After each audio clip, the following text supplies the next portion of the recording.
वालेकुम friend, a very good morning. ये देखें वेदर आप कराची का सुबह सुबह पूरी रात से इसी तरह नॉन स्टॉप बरसात हो रही है और मौसम बहुत ज़्यादा खुशगवार हो गया है। ये देखें, ये कभी हल्की होती है कभी तेज़ हो जाती है, बस इसी कंसिस्टेंसी में ये बरसात हो जा रही है लोग भी परेशान हो रहे होंगे क्योंकि जो ऑफिस आने जाने वाले हैं या और किसी काम से जाने वाली यूनिवर्सिटी के स्टूडेंट्स हैं, सब कुछ उन्हें तो बहुत ज़्यादा प्रॉब्लम हो रही होगी इस तरह के मौसम में।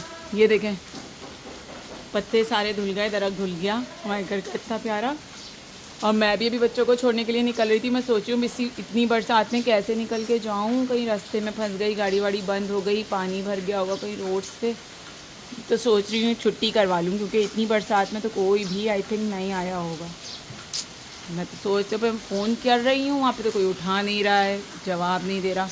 चलें पहले मैं देखती हूँ, तो किसी ने फ़ोन उठा लिया तो ठीक है, वरना फिर आपसे रब्ता करती हूँ थोड़ी देर के बाद कि क्या हुआ। फ्रेंड्स, सब लोग अफरा तफरी का शिकार हो गए हैं बहुत ज़्यादा। ही देखें, किसी को सुकून ही नहीं मिल रहा। हालांकि मैंने इंडिकेटर दिया हुआ है कि मुझे उस तरफ मुड़ना है, लेकिन कोई भी काबू में नहीं है। रोड पे पानी जितना मैं एक्सपेक्ट कर रही थी उससे तो कम भरा हुआ है, लेकिन आप ये मौसम देख सकते हैं। बरसात तो कराची में ना मेरे ख्याल से होनी नहीं चाहिए, क्योंकि यहाँ पे तो रहने वाले लोगों की ज़िंदगी दुश्वार हो जाती है। ज़रा रोड की हालत दिखाना। ये तो फिर भी सही है, ये तो फिर भी सही है, लेकिन ये किस कदर ख़राब हो सकती है अभी थोड़ी देर के बाद इसका आप लोगों को अंदाज़ा होगा। और ये तो यहाँ सही है, आगे की शराय फैसल की तरफ इधर उधर की रोड्स पे तो और ज़्यादा क़यामत आई हुई होगी। हमारी गाड़ी का एक वाइपर भी नहीं चल रहा है और हम लोग अल्लाह का नाम लेकर निकल ही आए हैं। और उन लोगों ने कहा कि हमें तो जाना है, तो मैंने कहा चलो रिस्क ले लेते हैं, अल्लाह का नाम लेते हैं। हालांकि मैं इतनी बरसात में रिस्क लेती नहीं, लेकिन बच्चों के खातिर ले लिया। तो ये देखिए जनाब, जब तक मैं घर आई तो बस इतनी देर की थोड़ी सी बरसात हुई और उसके बाद रुक गई। यहाँ का तो यही है, 2 मिनट बारिश, 2 मिनट बिल्कुल साफ ख़त्म जी। और जमा हो गया भय भय के। और देखें ज़रा नीचे की हालत देखें, किस कदर पानी पानी पानी पानी पानी। जो कपड़े डालो वो भी नहीं सूख रहा है। खैर बरसात में तो कपड़े धुलवाना वैसे भी बेवकूफ़ी है, जब पता है कि धूप ही नहीं निकल रही, सब कुछ गीला गीला है, तो फिर क्या कपड़े धुलवाएं जब वो सूखेंगे ही नहीं। और एक चीज़ और दिखाती हूँ आप लोग को, भूल के नहीं दिखाती, अजीब तो लगेगा, कहेंगे क्या मज़ाक उड़ा रही है, लेकिन ये है यार, बारिश होने से स्किन अच्छी हो जाती है, थोड़ी फ्रेश। हालांकि इस वक्त मुझे ऑयली मेरी स्किन हो रही है क्योंकि मैं बाहर से आई हूँ, जस्ट मैंने हाथ धोए और पानी से मुंह धोया है। मुझे दोबारा पसीना आ गया क्योंकि बरसात में तो पानी, वो बारिश, सॉरी यार दिमाग नहीं काम कर रहा, हवा रुक जाती है तो इस वजह से। और ये मेरा बड़ा कंफर्ट ज़ोन है, जब मैं बिल्कुल ख़यालों में गुम होती हूँ, कुछ सोच रही होती हूँ, तो मैं इस जगह खड़ी होकर देखती रहती हूँ, मौसम सोचती रहती हूँ। अरे आप लोगों को मज़े की बात दिखाऊँ, आप लोगों को लग रहा है बारिश रुक गई, ये नहीं है। अभी मैं आपको दिखाऊँ, यहाँ से आप लोगों को नज़र आएगी। ये देखिए, ये बारीक बारीक सी फुहार अभी भी हो रही है। ये देखिए, एक तो मेरे हाथ से मुझे सही से आज तक मोबाइल का कैमरा ही पकड़ना नहीं आया कि किस तरह पकड़ें और किस तरह वीडियो बनाएं। अनाड़ी हूँ मैं, अनाड़ी, पता नहीं कब खिलाड़ी बनूंगी इस फील्ड की। खैर चलें, आज सोच रही हूँ कि कुछ ऐसा पकाया जाए, आलू के पराठे बनाए जाए मौसम की मुनासबत से, और अगर मैंने बनाए तो मैं आप लोगों से ज़रूर शेयर करूँगी। वैसे मेरा तो हर थोड़ी देर के बाद मूड ही बदल जाता है कि नहीं छोड़ो, बहुत थक गए, बच्चों नूडल्स बना के खा लो, या कोई सालन बना देती हूँ जो रात तक चल जाए। इस तरह का काम मैं ज़्यादा करती हूँ। महंगाई बहुत है भाई, सबको बहुत किफ़ायतशारी से चलना चाहिए। सब्ज़ी, दाल, गोश्त, मुर्गी सब मिक्स कर करके अल्टरनेट डेज़ में खाओ, हर चीज़ खाओ, क्योंकि हमारी बॉडी की प्रोटीन के लिए सब चीज़ें ज़रूरी हैं, हेल्थ के लिए सब चीज़ें ज़रूरी हैं। लेकिन मैनेज कर लो, एक आप कहते हैं टाइम टेबल बना लें, लिस्ट बना लें, आपको कब क्या करना है, ईजी हो जाता है सब कुछ मैनेज करना, इतना मुश्किल नहीं होता।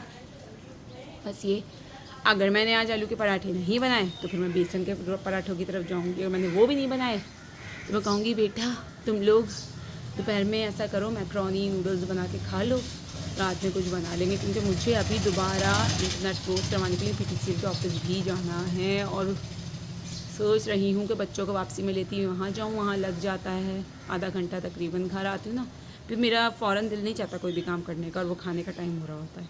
लेट्स इट, चलें देखते हैं।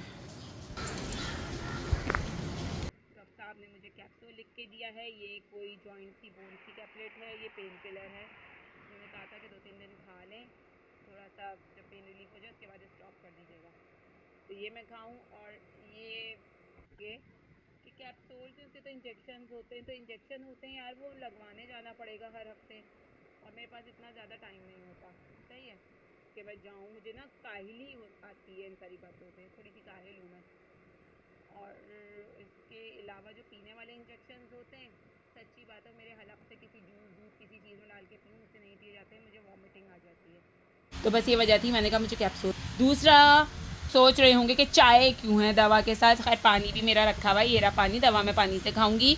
दूध मैं सुबह ले चुकी हूँ। ये है कि मुझे चाय पीनी, क्योंकि मेरे सर में हल्का हल्का दर्द हो रहा है, बाहर गई आई तो सुबह की चाय मैंने स्किप कर दी थी, पी नहीं थी, दूध पी लिया था। आजकल ज़रा से इतनी केयर कर रही हूँ खाने पीने की, तो मेरा चाय पीने का मूड हो रहा था, इसलिए चाय रखी हुई है। बाकी मैं थोड़ा सा टीवी देखूंगी, न्यूज़ सुनूंगी, एक आध कोई ड्रामा समझ में आया तो देख लूँगी, या नहीं भी देखूंगी। इतनी देर में हाउसमेड आ जाएंगी तो उनके साथ काम वाम करवाएंगे और इसी में 11 बज जाएंगे, फिर मुझे वापस निकल के जाना पड़ेगा बच्चों को लेने के लिए। जीना इसी का नाम है। ये देखें, ये खड़ी, दूसरी ये खड़ी, और जो है ये सुकून हो गया। चलें, एक काम से जान छूट गई।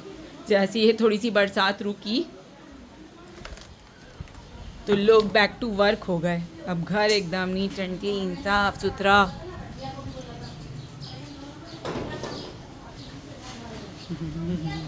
हमारी जो जेठानी साहिबा है ना, उन्हें किसी बात पे शायद गुस्सा आ रहा है अपने बच्चों पे, डांटती जा रही थी। ये बच्चों की हरकतें देखें, जो चीज़ जहाँ खा रहे हैं वहीं छोड़ें। उन्हें अक्ल नहीं है कि जो है इस कदर गंदगी वैसे ही हो रही है। शाज मक्खियों का स्प्रे करो बेटा, और सब चीज़ें डस्टबिन डालो। सारी चप्पलें मैंने इन लोगों से कीचड़ पानी की धुलवाई हैं और वो इन लोगों ने सीधा खड़ा करने के बजाय ऐसी रख दी, तो चप्पल कुछ सूख ही नहीं रहा ना, ये मसला हो रहा है। और मदिया बाजी, आप जो हैं तो मेरे बालों में कलर लगा देंगी प्लीज़। ये मेरी कलर स्टाइलिस्ट है, इन्हें मैंने सिखा दिया बालों में कलर लगाना, कि पीछे पीछे जहाँ नहीं दिख रहा हो वहाँ तुम लगाओगी।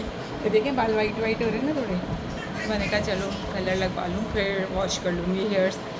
तो अब पहले मैंने आलू के पराठों का सोचा था, अब समझ नहीं आ रहा, सोचूं बेसन के पराठे बनाए जाएँ इस मौसम में, अगर मेरा दिल चाहा। वैसे आप लोगों को पता है मैं कितनी लेज़ी हूँ।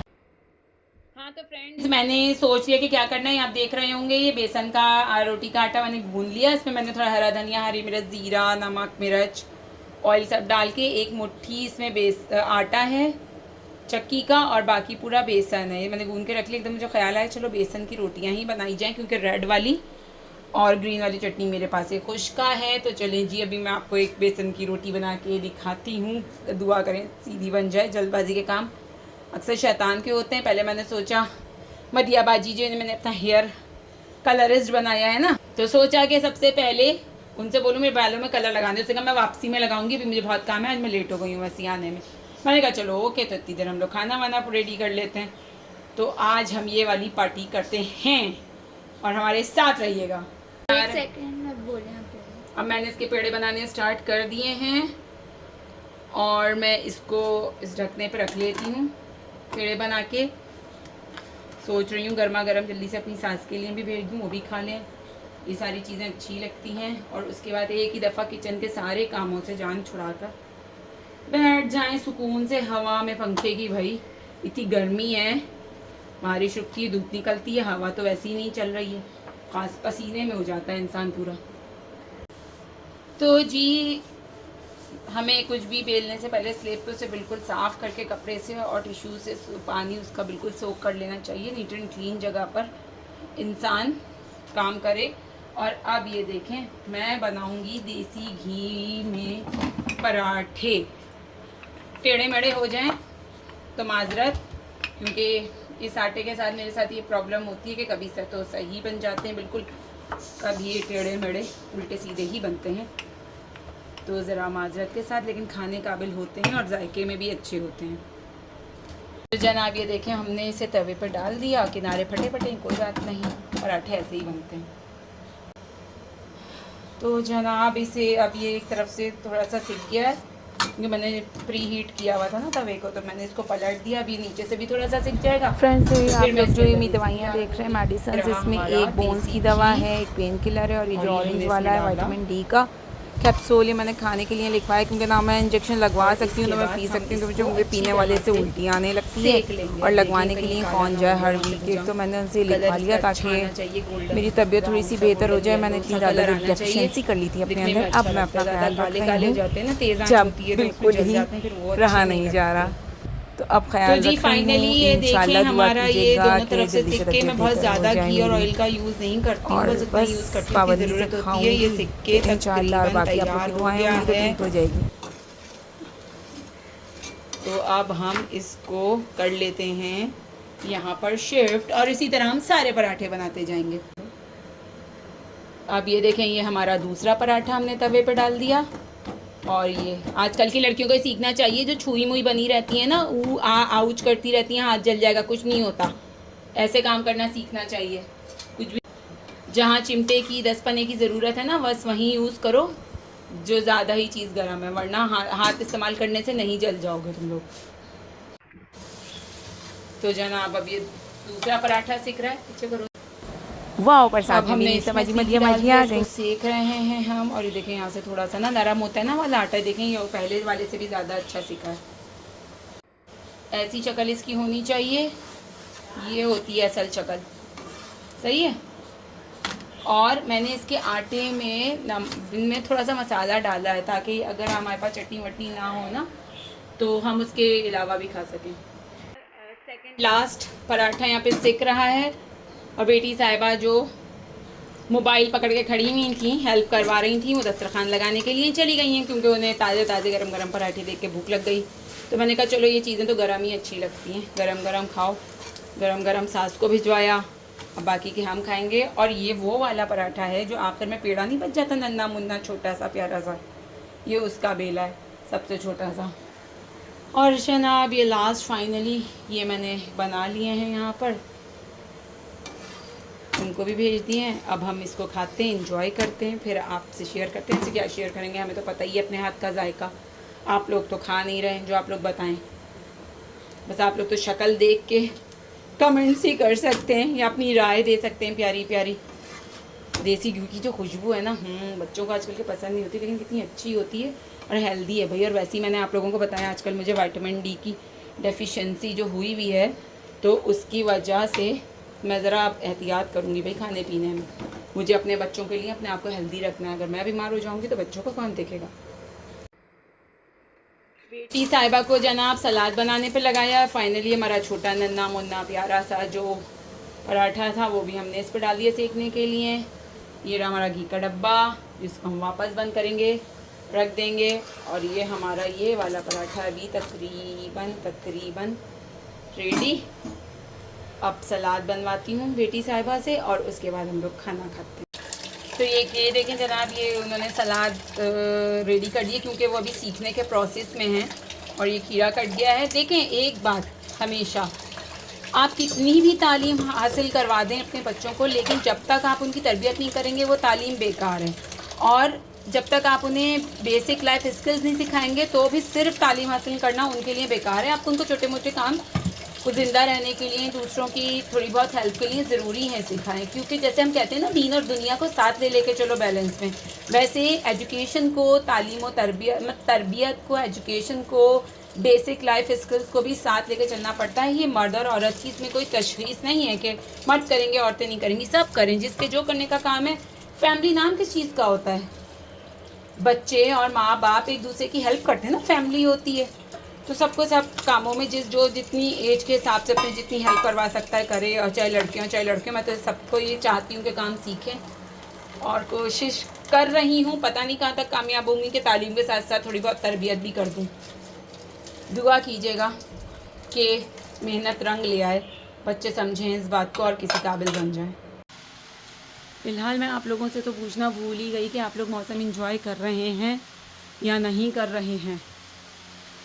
इतना प्यारा जो हुआ है। मेरे तो हस्बैंड साहब जॉब पे गए हुए हैं, वरना मैं उनसे ज़रूर फरमाइश करती किसी एक आध टाइम पे चलें, हम लोगों को सी व्यू लेके चलें या किसी पार्क लेके चलें जहाँ ग्रीनरी हो। स्पेशली PAF म्यूज़ियम जो कारसाज पे बना हुआ है, या नेवल म्यूज़ियम का जो पार्क बना हुआ है, मैरीटाइम म्यूज़ियम, इधर ग्रीनरी काफ़ी है, तो ऐसे वेदर में ना इन जगहों पे बहुत अच्छा लगता है, बहुत मज़ा आता है। और स्पेशली PAF म्यूज़ियम जाके तो लगता है अब इस्लामाबाद आ गए, क्योंकि वहाँ प्लांट्स और ग्रास और ट्रीज सब कुछ, और सबसे बड़ी बात नीट एंड क्लीन है। तो फोर्सेस के अंडर तो जो भी जगह होगी ना वो नीट एंड क्लीन होगी, क्योंकि फोर्सेस का डंडा होता है, उनसे लोग डरते भी हैं। आम जगह पे देखें कूड़ा कचरा डस्टबिन बना देते हैं हर जगह चीज़ को। खैर सब लोग कहेंगे क्यों क्रिटिसाइज़ कर रही है, इतना बुरी बात है, हम क्यों क्रिटिसाइज़ करें, लेकिन भाई दिल में कोई एक बात आती है तो बता देते हैं। आप लोगों से एक और बात शेयर करनी थी, आगे इन सब में जब वीडियो के क्लिप्स डालूंगी तो फिर मैं आपसे शेयर करूंगी। अभी अपने बच्चे के डोमिसाइल और PRC वगैरह बनवाने के लिए हमें DC ऑफिस जाना पड़ा, DC के काम थे, UC के काम थे, तो उसका भी जो मेरा एक्सपीरियंस था, गुड था या बैड था, जैसा भी था, मैं वो भी आप लोगों से ज़रूर शेयर करूँगी अपने आने वाली वीडियो में इंशाल्लाह, ताकि आप लोगों की भी थोड़ी सी हेल्प हो और आइडिया हो। यार हमारे वैसे मुल्क में ना गवर्नमेंट का जो निज़ाम है, तकरीबन सारे इदारों का इतना दरहम बरहम हुआ है कि कुछ समझ में ही नहीं आता कि क्या करें, किससे शिकायत करें, कुछ नहीं कर सकते बस।